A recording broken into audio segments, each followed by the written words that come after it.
తాకట్టులో ఉన్న బంగారాన్ని విడిపించి ఆ రోజు ఆన్లైన్ రేటుకే మేము కొంటాం. Sharma gold company. నమస్తే, మీరు చూస్తున్న సుమన్ టీవీ. నేను మీ కీర్తి. మనతో పాటు ఉన్నారు బ్రహ్మశ్రీ తిరుపతి మూర్తి అవధాని గారు. నమస్తే గురుగారు. ఓం శ్రీ మహాగణాధిపతయే నమః. గురుగారు, మందాష్టమి అంటే ఏంటి? ఈ రోజు ఎవరిని ఆరాధించాలి? ఏ దైవాన్ని ఆరాధించాలి? మందాష్టమేనంటే మందహ అంటే శని, అలాగే అష్టమేనంటే అమ్మవారు చంద్రుడు. అష్టమి చంద్రవదనాయే నమః అని చెప్పి మనం చెబుతూ ఉంటాం. అంటే ఈ చంద్రుడు అమావాస్యకి పూర్తిగా నిర్విణుడైపోతాడు, పౌర్ణమికి పూర్తిగా వస్తాడు. కానీ మీరు అష్టమి రోజు నాడు చూడండి, అమావాస్య ముందు అష్టమి కావచ్చు, పౌర్ణమి ముందు అష్టమి కావచ్చు, ఒకే రీతిలో ఉంటాడు. మీరు ఇవాళ రేపు 23వ తారీఖు అష్టమి, ఆ రోజు నాడు చంద్రుడు ఫోటో తీయండి. మరలా 15 రోజుల తర్వాత పౌర్ణమి ముందు అష్టమి వస్తుంది, అప్పుడు ఫోటో తీసి రెండు చూడండి, ఒక ఇసుక రేణువంత కూడా తేడా ఉండదు.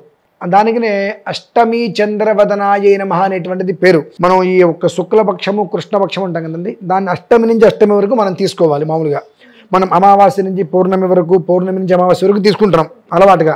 కానీ అష్టమి నుంచి అష్టమి వరకు శుక్లపక్షము, అష్టమి నుంచి అష్టమి వరకు కృష్ణపక్షంగా భావించాలి జ్యోతిష్య ప్రమాణం. ఆ రోజునాడు కొన్ని ప్రక్రియలు చేయటం వలన మనకు కులదేవతలు, గ్రామదేవతలు, అలానే మొక్కుకున్నటువంటి మొక్కుబడులు ఉంటాయి. వీటి నుంచి పూర్తిగా బయటపడతారండి. అంటే మనకు తెలియకుండా ఎంతోమంది మొక్కులు మొక్కేసుకుంటూ ఉంటారు. ఎందుకు మొక్కుకుంటున్నారో పాపం మొక్కే వాళ్ళకు కూడా తెలియదు. నాకు ఇది కావాలి భగవంతుడా, నీకు 100 కొబ్బరికాయలు కొడతా, లేదంటే నాకు ఆ ఉద్యోగం కావాలి నీకు ఇది ఇస్తా, నాకు అది కావాలి నీకు ఇది ఇస్తా అని రకరకాలుగా మొక్కేసుకుంటూ ఉంటారు. మొక్కుకోవచ్చా మొక్కుకోకూడదు అంటే అది కూడా తెలియదు. ఇప్పుడు నేను చెప్పాను అనుకోండి, ఈయన పెద్ద వేత్త, ఈయనకు తెలుసా అని అంటారు. నేను 100కి 1000 సమాధానాలు చెప్తా. మొక్కు అనేటువంటిది, నేను ఇవాళ ఒక మొక్కుకోవాలంటే మా నాన్నగారు అనుమతి కావాలి. నాకు తల్లిదండ్రులు నాకు బ్రతికే ఉన్నారు కదా, వాళ్ళ అనుమతి లేకుండా నేను మొక్కుకుంటే వాళ్ళు బ్రతుకున్న వాళ్ళతో సమానం కదండి. వాళ్ళకి జ్యేష్ఠత్వం పోయింది కదా, అంటే వాళ్ళ పెద్దలకి ఏమైనట్టు. ఇంకా వాళ్ళ నుంచి నేను వచ్చా, నాకు పిల్లవాడు పుట్టాడు, అయినప్పటికీ కూడా వాళ్ళు పెద్దవాళ్ళు ఉన్నంతకాలం కూడా వాళ్ళ అనుమతి తీసుకొని నేను ఏదైనా చేయాలి. ఒకవేళ తల్లిదండ్రులు లేదు, మా అన్నయ్యల అనుమతి తీసుకోవాలి. ఇటువంటివి నేను ఏదైనా మొక్కుకోవాలంటే అనుమతి తీసుకోకుండా నేను మొక్కుకుంటే అది చెల్లుబాటు కాదు. ఏదైనా అదేది అసలు మొక్కు అనేటువంటిది లేదు అక్కడ. కానీ మనం ఏం చేస్తుంటాము, సంబంధం లేదు, ఏదో ఒకటి మొక్కేసుకుంటుంటాం. మొక్కేసుకొని ఏదైనా చిన్న దెబ్బ తగిలితే ఏదో మొక్కుకున్నా, మొక్కు ఏంటో గుర్తు రావట్లేదు నాకు, అందువల్ల ఈ దెబ్బ తగిలింది. ఆ భగవంతుడు సాధిష్టులాగా స్వతహాగా అజ్ఞానం, అంధకారము, లోభగ్రస్త హృదయం ఎవరికి ఉంటాయి? మనుషులకు ఉంటాయి. భగవంతుడికి అవన్నీ ఉండవు. కానీ ఇవి నాకు ఈ దెబ్బ తగిలింది, ఆ రోజు నేను మొక్కు తీరుస్తానని దేవుడికి తీర్చలేదు కానీ నాకు ఈ కష్టపెట్టాడు. ఆయనకి నువ్వు ఇన్ని కోట్ల మందిలో నిన్ను చూస్తున్నాడా అంటే నువ్వేం మొక్కు పెట్టుకున్నావు, నీవు మొక్కు తీర్చలేదు, నీకు కష్టం పెట్టాలి, పొల పెట్టుకొచ్చాలనే ఆయనకి వేరే పని లేదా? అంటే మన భయం. నీ మొక్కుకి దానికి సంబంధం లేదు. నువ్వు మొక్కు తీర్చుకున్నా తీర్చుకోకపోయినా నీకు జరిగే అనర్థాలు, నీకు జరిగే యోగాలు నీకు జరుగుతూనే ఉంటాయి. ఎందువలన ఈ మొక్కు ధర్మశాస్త్రంలో లేదు, శాస్త్ర ప్రమాణం లేదు, పెద్దవాళ్ళ నుంచి రావాలి కాబట్టి సంబంధం లేదు. అయినా ముడుపులు కట్టేసి, చెంబులు కట్టేసి ఏదో పెట్టేస్తుంటారు. కొంతమంది అసలు ఏం చేశారో కూడా తెలియదు. ఇటువంటి వాళ్ళు ఆ భయం నుంచి బయటపడేటువంటి దినం మనకి 2 ఉన్నాయి. మొన్న 16వ తారీఖు ఒకటి గడిచిపోయింది. 16వ తారీఖు ఇది ఒక గడిచిపోయింది. మళ్ళీ 23వ తారీఖు భగవంతుడు మనకి ఇచ్చాడు ఈ యోగాన్ని. అలానే మనకు కులదైవం ఉంటుంది. ఈ కులదైవాన్ని ప్రతి ఒక్కరూ కూడా ఇంట్లో ఏ పూజ చేసినా, గణపతి పూజ చేసినట్టు కులదైవాన్ని ప్రార్థించుకోవాలి. మనం చెయ్యం కనుకనే మనకు అనేక కష్టాలు ఎందుకు వస్తూ ఉంటాయి అంటే కులదేవత ఆగ్రహం. అది వాళ్ళు ఎవరైనా కావచ్చు. కొంతమంది ప్రతి పేరులో నాగాని కలుపుతూ ఉంటారు, నాగేంద్ర స్వామి కులదేవం లాగా. కొంతమంది ప్రతి ఇంట్లోనూ కూడా రామ అనేటువంటి పేరు పెంచుతుంటారు. కొంతమంది రకరకాలుగా ఆ ఇంటి పేరు ఏదైతే ఇంటి దైవం ఉంటారో వారి పేరు వచ్చేట్టుగా చేస్తూ ఉంటారు. అది గొప్ప అనుకుంటారు, అది గొప్ప కాదండి. అసలు గొప్ప ఏంటి, నీ కులదేవాన్ని ఆరాధించడం గొప్ప. చాలా మందికి తెలియదు కూడా, పేర్లు ఎలా పెట్టుకోవాలో కూడా తెలియదండి. పేర్లు పెట్టుకోవడంలోనే వాళ్ళ జీవితాలు నాశనం అయిపోతున్నాయి. పేర్లు పెట్టుకోవడం నుంచే అతని జీవితం వృద్ధి చెందుతుందా, పాతాళానికి వెళ్తుందా అనేటువంటిది నామకరణం నుంచే ప్రారంభమవుతుంది అతని జీవితం. అది కూడా తెలియదు కనీసం. ఇవాళ మనం చెబితే దీని భూతద్దులను వెతికే వాళ్ళు ఉంటారు మినహాయిస్తే విషయాన్ని గ్రహించుకునే వాళ్ళు చాలా తక్కువ. ఈ యొక్క కులదేవతలు, గ్రామదేవతలు ఉంటారు. గ్రామదేవతలు మనం ఇవాళ ఈ గ్రామం నుంచి ఊరు వెళ్తున్నామంటే గ్రామదేవత అనుమతి తీసుకొని వెళ్ళాలి. పూర్వం నుంచి ఈ ఆచారాలు ఉండేవండి. నేను చదువుకునే ఊర్లో కానీ ఎక్కడైనా సరే లంకమ్మ అమ్మవారు ఉండేవారు. ఎవరైనా ఊరు వెళ్తుంటే అమ్మవారి దర్శనం చేసుకుని వెళ్ళిపోయేవారు. ఊరు నుంచి రావడం ఆవిడ దర్శనం చేసుకుని ఇంటికి వచ్చేవారు. అంటే క్షేమంగా వెళ్ళి క్షేమంగా ఇంటికి రావాలి. ఈ 2 గ్రామదేవతల యొక్క అభీష్టంలో ఉంటాయి. అవి నువ్వు దర్శనం చేసుకుని వెళ్ళు, మళ్ళీ నీ దర్శనం కోసం ఆవిడ ఎదురు చూస్తుంది. అంటే నువ్వు వచ్చి ఆవిడ దర్శనం చేసుకోవాలి చల్లగా, దానికోసం ఆవిడ ఎదురు చూస్తుంటుంది. అందుకనే పులగం పెడుతుంటారు అమ్మవారికి ఎక్కువగా కూడా. ఎందుకు చేస్తారంటే ఇటువంటివి మనం ఎట్లాగో చేయం. ఇటువంటివి చేయకుండా అనేక అవలక్షణాలు సంబంధం లేనివని చేస్తుంటాం. మనకు ఇంటి దేవత ఒకళ్ళు ఉంటారు, కానీ మనకు తెలియదు. ఎవరైనా ఏదని చెప్తే మా ఇంటి దేవత వాళ్ళు మా ఇంటి దేవత అంటారు, వాస్తవం తెలీదు. అలా అని తెలుసుకోరు. ప్రతి ఇంటి దేవతకి ప్రతి అమావాస్య లేదంటే పౌర్ణమి, అమావాస్య ప్రధానం, బెల్లం మొక్కో కొబ్బరికాయ ఖచ్చితంగా ఇంటి దేవతకి నివేదన పెట్ట తీరవలసిందే. దేవుడి గదిలో పెట్టాలి. మనకి ఇంటి దేవత ఉంటారు కదండి. ఇప్పుడు వీరరాఘవ స్వామును వెంకటేశ్వర స్వామును ఉంటారు. వెంకటేశ్వర స్వామి ఇంటి దేవం అనుకుందాం. కాసేపు అమావాస్య వచ్చింది, చక్కగా ఆయనకి నామాలు పెట్టి దీపారాధన పెట్టేసి కొబ్బరికాయ కూడా పెట్టేయడం. 10 నిమిషాలు పని. ఒక కొబ్బరికి మొత్తంగా మీద 100 రూపాయలు ఖర్చు కాదు. దీనికి మనం 100 రకాలుగా ఆలోచిస్తాం, చేయం. ఇంట్లో పెళ్లి చేస్తేను, గృహప్రవేశం చేస్తాను, ఇటువంటి వాటికి మాత్రమే మాకు వెంకటేశ్వర దీపారాధన ఉందండి అంటాం. అది అనిపిస్తుంది, నవ్వాలా ఏడవాలా అనిపిస్తూ ఉంటుంది. ఎందుకంటే వెంకటేశ్వర దీపారాధన మాకు ఉంది అంటే నీకు ప్రతి నెలా చేయాలి, మనం ఎందుకు చేయట్లేదు? ప్రతి నెలా చేయడం టైం కుదరదు కదండి. ప్రతిరోజు చేస్తాం కదా. ఎలాగో ఇంట్లో దీపం కదమ్మా, ఇంటి దేవతకి దేవుడి గదిలో దేవతకి ప్రత్యేకంగా ఆరాధన చేయాలమ్మా.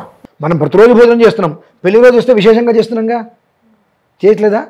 పుట్టినరోజు వస్తే విశేషంగా చేస్తున్నాం, ఎందుకని ఎప్పుడో పుట్టాం కదా. అంటే మనం దేవుడి గదిలో పెట్టే దీపారాధన కాకుండా సెపరేట్ గా పెట్టాలి, ప్రత్యేకంగా ఆ దేవుడి పక్కన ఒక వెంకటేశ్వర స్వామి నామం పెట్టి లేదా ఫోటో పెట్టి ఆయన ముందు జ్యోతి పెట్టి కొబ్బరికాయ కొట్టి చలిమిడి నివేదన పెట్టాలి. అంటే ఏ దేవత అయితే ఆ దేవత ఖచ్చితంగా చేస్తున్నారు. అది మనం చెయ్యట్లేదు కనుకనే ఈ వచ్చేటువంటిది ఎంతయో కూడా నదీ ప్రవాహం వల్లే ఇక్కడ మనకు 10 రూపాయలు కనిపిస్తాయి వస్తున్నాయని, అమ్మయ్య రేపదే నాకు 10 రూపాయలు వస్తాయి అనుకునేలో వెళ్ళిపోతున్నాయి. ఈ 10 రూపాయల్లో 1 రూపాయి కూడా మనకు లెక్క తెలియట్లా, ఎక్కడి నుంచి వస్తున్నాయి ఎక్కడి నుంచి వెళ్ళిపోతున్నాయి కూడా తెలియట్లా. మళ్ళీ యథావిధి యథాగా మళ్ళీ మన జేబులో చూస్తే రూపాయి లేదు, అలా అయిపోతుంది. ఎందుకంటే కులదేవత అనుగ్రహం మనకు పొందలేకపోతున్నాం. ఇటువంటి ఏవైతే ఉన్నాయో వీటి నుంచి పూర్తిగా బయటపడటం కోసం ఆ రోజు చాలా విశేషమైందండి. మందహ అంటే శని, అంటే చాలా నిదానంగా నడుస్తుంటాడు, కుంటుతూ ఉంటాడు, కుంటివాడతనం. ఎందువలన దానికి ఒక కథ. మళ్ళీ రామాయణానికి హీరో ఎవరండి?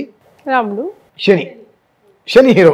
ఆ శని వల్ల ఇక్కడ మేఘనాథుడు చనిపోయింది. లేదంటే కనుక శని కనుక అందరిలాగా భయపడి కనుక నోరు మూసుకున్నట్లయితే ఇవాళ మనం ఇక్కడ ఉండేవాళ్ళం కాదు.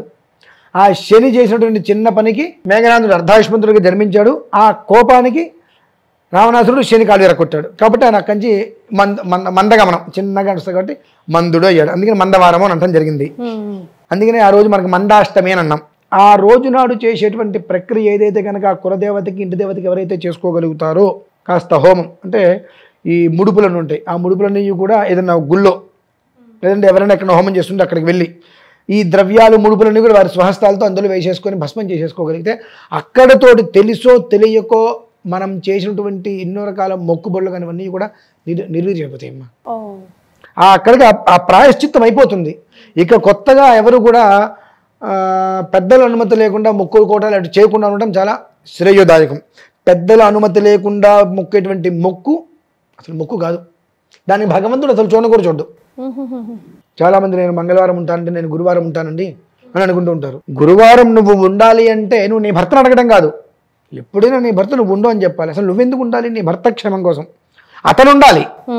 ఇవన్నీ ఏదైనా ఉంటే కానీ అనుమతులు లేకుండా మనం చేస్తుండగా వీటికి ఎక్కడా కూడా ఎటువంటి ఎసగరైనంత ఫలితం రాదు. ఈ ఉపవాసాలు వీటి వల్ల అప్పుడప్పుడు లంఘనం పరమోషణం అంటారు కదా, అలా ఉపవాసం వల్ల ఆ రకంగా శరీరం అనేటువంటిది నిలకడగా ఉండటానికి శరీరంలో ఉన్న రుగ్మతులు పోవడానికి మినహాయిస్తే పుణ్యం కోసం ఉపవాసం చేయడం దరిద్రం, అంతకుమించి ఏం లేదు. ఉపవాసం అంటేనే కడిగి దరిద్రం అనుభవించడం. ఏది ఈ జన్మలో అన్నీ ఉండి తినడానికి పళ్ళు అన్నీ తిండి ఇంటి నుండి అన్నీ ఉండి ఏమీ తినకుండా ఉండటమే కడిగి దారిద్ర్యాన్ని అనుభవించడం. ఎందువల్ల క్రితం జన్మలో ఎక్కడో మన ఇంటికి ఎవరో వస్తే వాడికి ఇంటికి వచ్చిన వ్యక్తిని 2 కాలు పెట్టుకొని భోజనానికి రండి అనకుండా భోజనం చేస్తారా, టీ తాగుతారా, మంచినీళ్ళు తాగుతారా అని అడిగా అనుకోండి, వాడు మొహమాటం కోసం అబ్బాయి తినొచ్చారండి అంటాడు. ఆ దోషం ఈ జన్మలో అన్నీ ఉండి పరమ దారిద్ర్యాన్ని అనుభవించడం. సార్ గురుగారు కార్తీక మాసం అంతా ఉపవాసాలు దీక్షణ చేస్తాం కదా గురుగారు. అమ్మా ఉపవాసానికి చాలా విధానాలు ఉన్నాయి. అది తెలిస్తే మనం ఇలా అజ్ఞానంగా ఎందుకుంటాం? అసలు నిజంగా చెప్పంటారు ఒక్క మాట, ప్రతి ఒక్క మనిషికి ధర్మసూత్రం అనేటువంటి మూలం తెలిస్తే నాలాంటి వాళ్ళు ఇక్కడ కూర్చొని చెప్పాల్సిన అవసరం లేదమ్మా. అది తెలియదు కాబట్టి ఎంత చెప్పినా తెలుసుకోలేకపోతున్నారు.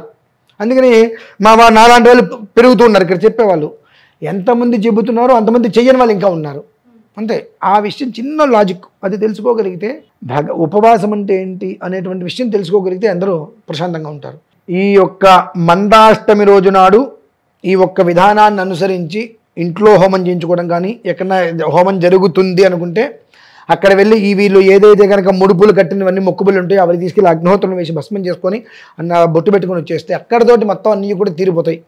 ఈ యొక్క గ్రామ దేవతలకు కులదేవతలకి ఇప్పటివరకు చెయ్యనిది ఏదైతే ఉంటుందో దానికి సంబంధించి అంత బెల్లం మొక్క అగ్నిహోత్రంలో అటుకులు బెల్లం మొక్క కలిపి అగ్నిహోత్రంలో వేసేయటం. అనంతరం ఒక్కసారి ఓపిక చేసుకొని మీ ఇంటి కులదేవతనికి నమస్కారం చేసుకొని ఇంట్లో నలుగురికి భోజనం పెట్టు, గ్రామ దేవతకి పూలక నివేదన పెట్టు, చాలు ప్రశాంతంగా ఉంటుంది మన జీవితం.